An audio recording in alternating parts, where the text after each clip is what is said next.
TV.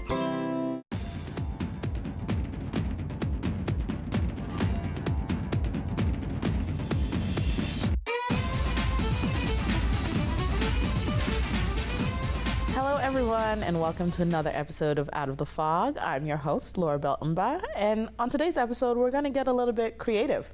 I'm going to be joined by Amy Henderson of Business and Arts NL and Ian Foster of Ballast Collective. So sit back, relax, and let's get those creative juices flowing.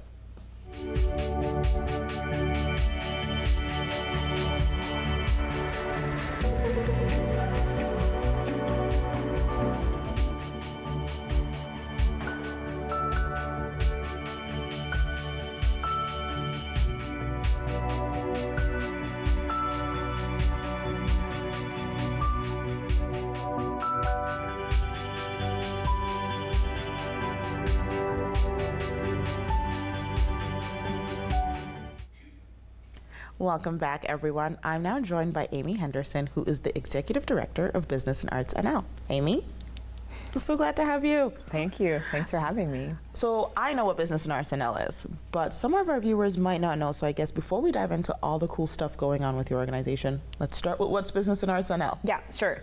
Business and Arts is a nonprofit organization. We've been around for about 10 years, and at the heart of Business and Arts is the belief that the arts community and the business community can learn from each other and build a really vibrant province together. Okay. So we have a bunch of programming. Some of it is aimed at the arts community, so helping artists and arts organizations improve their business skills, learn to run really successful businesses and arts-based enterprises. And a bunch of our events and programming also helps the business community understand how to engage with the arts community, why we should, what that can look like. And we're doing some really interesting projects now with just single clients in the business community, helping them design artworks, hire artists to come and commission artwork in their buildings, in their offices, and in communities. Okay, so this is super cool. And from the artist perspective, I get why Business and Arts NL exists, because it's like being an artist is such a creative thing, but there is a business structure you have to figure out to run in today's society. Totally. For the business end, they might be curious as to what do I have to do with the arts? So Can you explain a little bit more about what peaked about joining these two forces together? Yeah, absolutely. We understand that business and arts don't exist in vacuums. Yes. And so an arts organization that's really successful is successful because they understand what the community's interested in. They understand how to create art that means something to people, that tells an important story, that brings people together, that engages the community. And when that work is supported by solid business skills, so a budget that's well balanced and well resourced, grants that are well written, and projects that are well planned, that's successful cultural development. Absolutely. And when the business community gets on board and understands that this is important work and supports it or shares it or participates in it, we're reaching a bigger swath of the community. But likewise, the business community isn't just people doing uncreative work in their silo. These are creative people who care about the province, who care about their community, who are also building something, often projects we're really passionate about in the business world. And that also involves inspiration, creativity, understanding what the community needs, connection to human beings. And so there's way more overlap between the business community and the arts community than sometimes meets the eye. And we like to pull everyone in together to these conversations and help exchange understanding and knowledge between the two groups. See, I love the way you tie it together so nicely, because people sometimes think business is just accounting, numbers, calculators. In one corner, arts is paint and maybe drama, and the two never cross worlds. Yeah. So I'm going to make a very bad joke, but it's going to lead into our next question. There is an uncommon thread that links them together. There you go. Speaking of uncommon threads, you have something going on about that. So let's talk about that. Yeah, so through the pandemic, we had so many conversations with people where I would say, everyone's creative. And people would say, oh, not me, or no, not my team. But it's not true. When we say everyone's creative and creativity is something that you can improve or you can learn or you can teach your team, we find that people in the business community and the arts community really lean into that conversation. And so over the last few years, we've been developing programming, exploring this. Like, what is creativity? if someone's sort of praised as being a creative person, what's their daily practice? How are they being creative all the time? How do they encourage that in themselves? If someone's working in what would be considered a non-tradition, like non-creative field, how are they secretly creative? Or what's the problem solving that's going on that is creative? And how can we bring those people into the same room and learn from each other? And we've had small scale, sort of like 2-hour events looking at this topic. And this fall, we're holding a summit. We're holding a day-long creativity and innovation summit, digging big time into this topic. It's going to be a pretty unique event with a nice mix of speakers and artists and opportunity for lots of people to come in and get our hands dirty with what is creativity, who is creative, how can we learn from people who are creative, how can we encourage ourselves and our teams in our workplaces to gain these skills or this mindset and make workplaces that are really thriving. So let's say I'm watching right now and I need to build a business case for my team as to why we need to attend this event or why someone from our team needs to attend. So what does a person working in a non-creative, people would say, environmental industry need to be at this event? What would they gain? For sure. First of all, it's going to be a smashing networking opportunity because unlike an event where you're coming with all the people in your field, this is going to be a really huge mix of people from arts community, business community, lots of different sectors. So anyone who has this curiosity about what creative buzz is and how to get it is going to be in the room together on that day. There's going to be an A-list lineup of speakers. So the keynote speaker is Duncan Wardle, who was the head of creativity and innovation for the Walt Disney Company.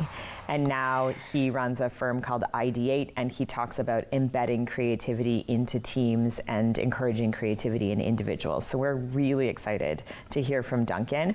And then 2 other keynote speakers who are from Newfoundland. Jill Kiley is a nationally sought out director and teacher of theater, and she's going to talk about how we galvanize our teams around a sense of purpose. So if your team is excited about the impact you're going to make, the project, and how it's going to change the world, then that is how she fuels creativity on her teams. Wow. And John Devereaux he's like the living embodiment of business and arts. He's an artist's soul, but he works in the marketing space. Okay. He's worked across the world, and now he's developed a proficiency in translating creativity and ideas and visual ideas into things that sell for his clients. And we're going to hear John's sort of lessons learned along the road as being a creative person in the private sector. So I got to go to when you did the press conference to explain this, and you threw the gauntlet down in terms of levels of speakers and what they're getting into.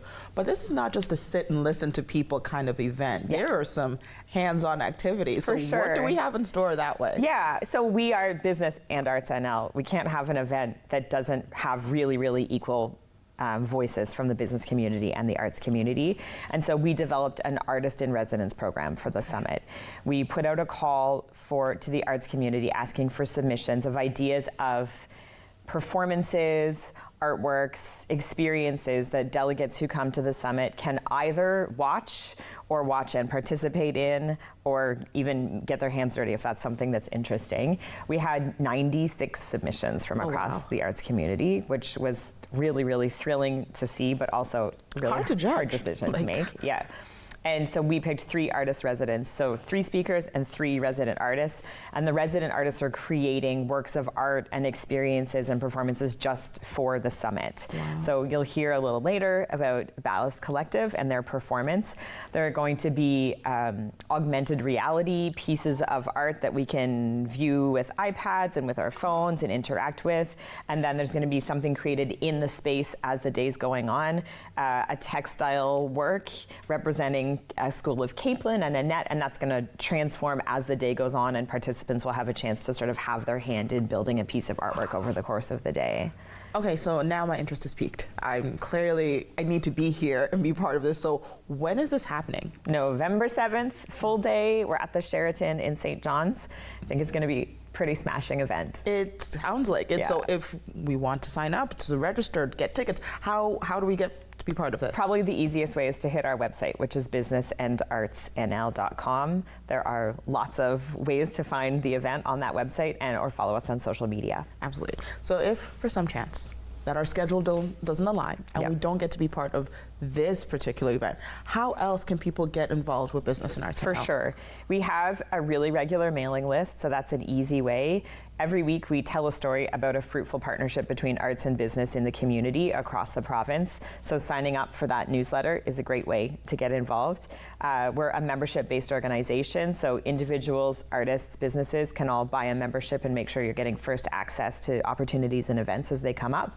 And we do have regular events happening all the time. So if you're on the mailing list, then you're going to hear about the next opportunity to join up. Perfect. So it's fall, but I know some people have already started their countdown to a certain holiday that I'm not going to name it because it comes with snow. Sure. But I know you and your organization have a call out in reference to that certain holiday. We do. Okay, so what's going on with that? So the annual local holiday gift guide is an initiative we do to help artists who don't have storefronts find an audience. So it's a holiday branded thing where we do a call for artists to submit if you have stuff that you sell through Etsy, through your Instagram page, through a Facebook page. We make sort of an online catalog of artistic products that people can search through our website and buy directly from those artists. But we actually use that all year. So businesses will come to us and say, we're holding a conference and we want swag for our delegates. What do you recommend? We can say, here, the local holiday gift guide has, these things under $15 that might be a good fit. We have businesses looking to commission thank you gifts for board members or for clients, and we're always directing people to the local holiday gift guide. So it's a great way to sort of demonstrate. Usually we have 90 to 100 artists with things like candles, paintings, jewelry, sculpture, albums you can buy, clothing, books, everything, sort of every artistic product is fodder for the gift guide. I have to say, I know that because last year when we're filming our holiday season, I went through the gift guide and that's how I picked guests. Nice. So we've had people like Sassy Mouth and then Soft Pony, which had nothing to do with ponies, nor was it soft. Sorry for the disappointment. It was not a disappointment. I got to hold a golden gilded narwhal, and that made my holiday season. So it was an amazing event. So once again, what are our dates for Uncommon Threads so people can know? November 7th. Full day? Full day. And we can get tickets and register on your website? On our website, businessandartsnl.com. Perfect. Amy, it's been a pleasure. I'm super excited. I plan to be there November 7th, so I hope we'll see the rest of our viewers there. But thank you for joining me. Thank you. And we'll be right back, everyone.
Welcome back, everyone. I'm now joined by the one and only Ian Foster of Bowles Collective. Ian, thank you for joining me. Hey, great to be here. So we got to talk to Amy at the beginning of the show, talking about the Artist in Residence program that's going on with Uncommon Threads. But before we get into how you're involved with that, I guess, let's talk about who you are and what Bowles Collective is. Sure, yeah. Well, I mean, I'm a musician composer for film here in St. John's. And a couple of years ago, I teamed up with Andrea Duff, who is a wonderful dancer and choreographer here in St. John's, who had worked with me on a film project I made called Close to the Bone. And then a longtime collaborator, Nick Coltis-Clark, who is a drummer and just general musical programmer, genius guy. So we teamed up as a trio and formed Ballast Collective. And it's a music meets dance and sometimes meets film kind of multimedia project. All right. So cool is for the general public. We usually start with cool. Start there. And work our way to super awesome, fantastic, amazing. Exactly. Awesome. And then sometimes people go, but tell us something about it, you know. But no, we like to just say cool. Cool. It's all encompassing. Exactly. So when you found out about Uncommon Threads, what was it for you guys as a team that said, we really want to be involved in this project, we want to throw our hat in the ring? Yeah, I mean, certainly the idea of this summit and the way, you know, everyone just heard Amy describe it, you know, it's hard not to have your interest piqued, certainly, you know. And we really feel that this group in particular, I mean, Andrea, Nick and I all have our own solo projects, side projects, other things that we do. But as Ballast Collective, it really is about that sort of, I mean, we call it a collective because we are always willing to be malleable within the spaces that we're working, including hiring new members. Like, we're actually going to have a second dancer for this particular project that we're bringing on to do the thing that we want to do with it. So that's part of the joy of this project is that it can sort of shift a little and grow and move in directions to allow us to do different kinds of performances. And certainly what we came up with as a proposal for this project and conversation with Amy and the rest of the staff at Business and Arts, we're really stoked to be able to bring it to the Sheridan. Okay, so you've hinted at this thing. Are we going to get a little bit of a sneak peek of what? Absolutely not. No. I was like, no. But okay, so what do we got going on? Well, I can certainly tell you a bit more about the group in general, and that'll give some further hints, I guess. So one of the ways we kind of describe this group is a little bit of who's playing what. So I play keys, synths, sort of programming stuff. Nick plays the drums and also some programming stuff. And when I say that, I mean he has these really cool little attachable sensors on his drums. It allows his drums essentially to sound like drums, but also could sound like piano or a marimba or any of those things. Okay. I have some of those elements on my sort of console side of things as well. And then Andrea is wearing these wearable sensors. They almost look like an Apple Watch. And they will receive and transmit information to us live. So without getting too techie on it, essentially it means that she can move her arm in a gesture and trigger a drum beat. Or she can twist her arm in a certain direction and trigger sort of a like effect, like turning up a reverb or a delay or something like that. Okay. So, yeah. So if we weren't already excited, now we definitely have to be part of this event, is what you're trying to tell us. It's super fun, and for us, it's just that musically, it's very fun because we're all sort of trading off these roles, and in our rehearsals, we like to keep it very free-flowing. Obviously, when we go to do a show, we have a plan, but we love to be sort of surprised and inspired by each other, and we think that ultimately that's what we're taking to the audience too, is the fun of that in the show. So that all-encompassing creativity is basically played out between the three of you as you interact and put together these pieces. That's right, and I guess the last piece I'll say / maybe hint is that we have an interactive element to this as well. Now it's it's certainly voluntary. It's certainly not like we make everyone present do it, but we usually take volunteers, and there usually are volunteers who will come up and will record maybe a sample of something. It could literally be you clapping your hands once. It could be you singing a little phrase or saying the word hello. It could be literally anything. And we'll live sample that and be able to do something with it, assign it to one of the sensors so that they can be triggered, affect the sound. So we kind of thrive on that, like bringing members of the audience into the show as well when they're up for it. So I'm going to pre-volunteers tribute. And so I know this is not the Hunger Games, but the Ballast Collective Games. I'm in. I'm down. You're excellent. You're number one. To whatever is going to be going on there. So as for you as an artist, and when you got together with Nick and Andrea, what was it that helped you spark the way you now put together these pieces? Because you're coming from not the same industry specifically, but still being creative, still working in music and dance and all that, but putting together this piece the way you've explained it here is so far out from what people would think musicians and creatives. This is a new take on it. So how did that piece together for you folks? Yeah, I guess Nick and I specifically have always gelled on integrating electronics with music. You know, Nick released an album in 2022 that I produced, and he's a drummer primarily, but using the earliest versions of the technology in Ballast. You know, it's not just a record of drums. You know, it's a very kind of almost chill, downbeat kind of ambient album. It'd be great for coffee shops or studying, that sort of music. Okay. And I just released a record called Nerve, which is considered, I guess, a classical crossover record is one of the terms, but really that means maybe pianos, maybe strings, and probably anything else. So in other words, very much instrumental, open-ended that way. Again, I would say it's great music for, you know, I've had people say I love listening to this at the gym, and I've had people say I love listening to this when I do yoga. You know, it's kind of fascinating how people listen to instrumental music. And then in meeting Andrea, I mean, she just brings the whole world of dance and movement into this, which has taught us a lot as musicians. And I won't say whether we've taught her a lot. I don't know. She's not here to say, but she certainly taught us a lot. And yeah, I mean, I find that I think we're all just interested in that intersection of how different disciplines can affect one another. And we certainly all have similar musical tastes in this particular genre. So I think, you know, musically it's cohesive, but it's still, and it's very accessible, I would say, as well, despite the fact that we can go super like nerdy and techie on this. It's still music you would pop your head to and jam out to, you know. And so we all love that kind of music. And the sort of ambient meets dance meets some of the other electronic elements in the group. So we're just having a lot of fun exploring that and hoping that translates to the audience. So this is super cool to see, kind of like I'm picking apart your brain as you're explaining all this to me. And when we started talking before we started recording, we were talking about what we thought we would be doing as kids to when we grew up. And I know this was not where you saw yourself initially, but how did you go from young Ian, who wanted to drive an ambulance, to out here? What was that creative journey like for you? That was a private conversation. But now it's out with everyone, and we are all supporting your future ambulance driver needs should the creative industry not work for you. And for the record, it set off, Mike, it was a kindergarten project, draw what you would like to be, and I gave up because I couldn't spell ambulance. So you know. we could have kept that part a secret. I was just sharing. Before I even had the job, I felt like it was gone. You know? Sorry, what was your question again? But where do you go from who you thought you were going to be when you were in kindergarten to now being this master musician, this creative, working in spaces that maybe young you had not pictured? What was that journey like for you?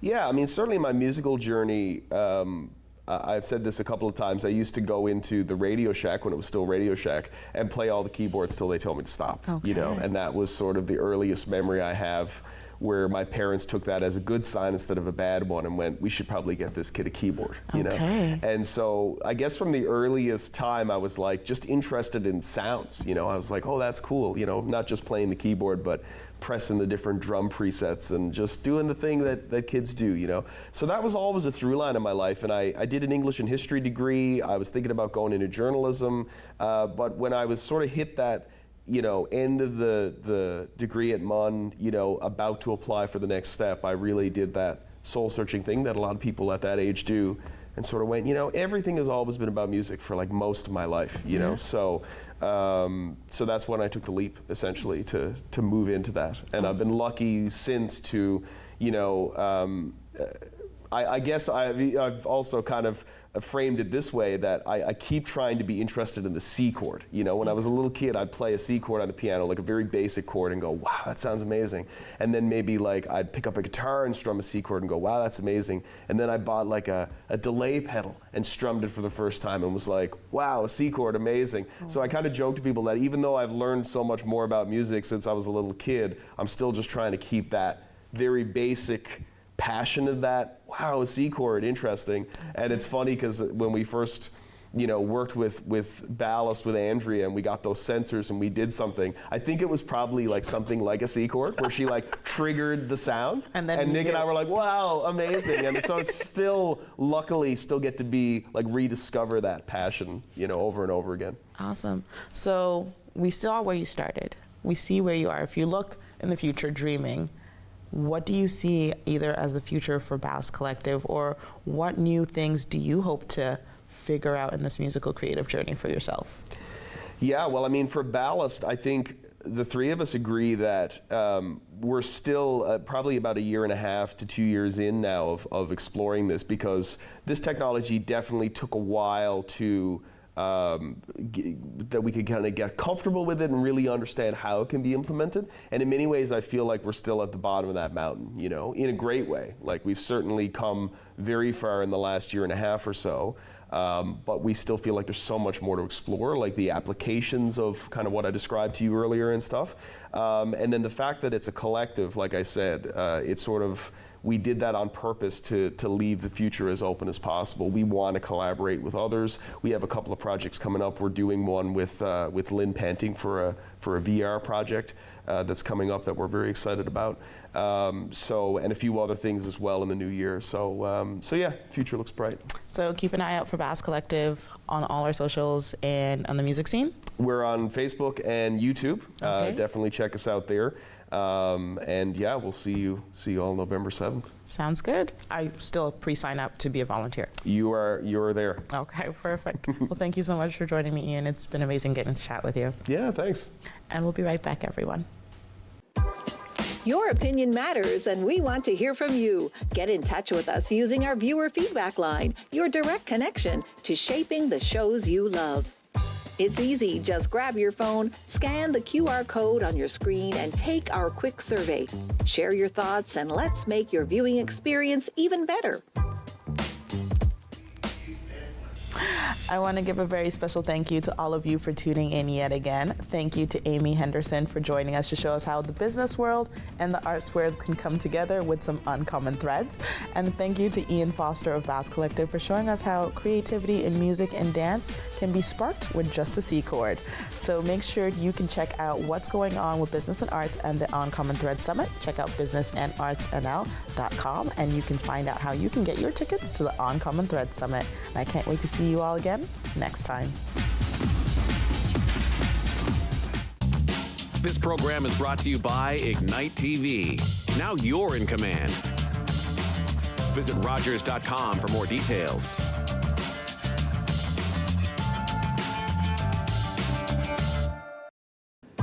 We want to hear from you. Provide feedback on this show or find out how you can get involved. Call, email us, or scan the QR code to take our quick survey.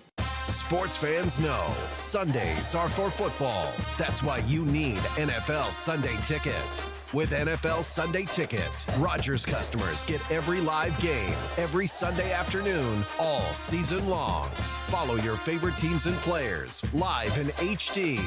Order NFL Sunday Ticket and get up to 200 regular season games. Rogers Ignite TV customers say NFL into your voice remote. Here are 3 reasons why your social strategies should include Rogers TV. Reason number 1 is we have hyper-local audiences. The community TV channel gives you a chance to engage with people where you live, so you really get to know your neighbors and they get to know you. Reason number 2 is we can help diversify your distribution. With social media, it's really important to be able to have a wider audience, and Rogers TV can actually help complement your online presence by delivering to a different audience. And it's actually really easy to repurpose your existing content or to just create new material specifically tailored for community TV. And finally, reason number 3 is we can help enhance your credibility and your trust. And by aligning your brand with Rogers TV, you can tap into that trust that viewers have. This can boost your reputation, especially among viewers who favor local businesses and value community involvement. 1, 2, 3. It's that easy to build your local audience with Rogers TV. This fall on Rogers TV, we'll be airing your